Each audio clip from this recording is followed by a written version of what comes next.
फुटीर खासदारांना ठाकरे यांच्या पक्षानं नोटीस बजावलेली आहे।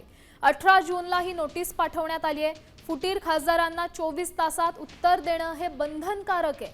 6 खासदारांना ही नोटीस पोहोचलेली आहे। फुटीर खासदार या नोटिसीला काय उत्तर देतात की नाही हे पाहणंही महत्त्वाचं आहे। फुटीर खासदार नोटिसीला कोणतंही उत्तर देणार नसल्याची सूत्रांकडून माहिती सध्या समोर येते। फुटीर खासदारांना पक्षाची नोटीस बजावण्यात आलेली आहे।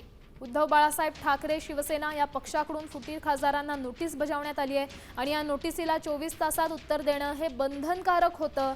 मात्र उत्तर देणार नसल्याची माहिती सूत्रांकडून समोर येते। फुटीर खासदार या नोटिसीला उत्तर देतायत का याकडेच अवघ्या राज्याचं लक्ष लागलंय।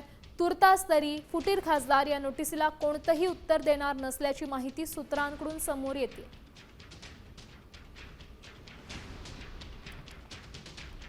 फुटीर खासदारांपैकी ज्या नावांची चर्चा होती त्यातली 3 नावं, त्यातले 3 खासदार या फोटोच्या माध्यमातून आपण पाहू शकतो।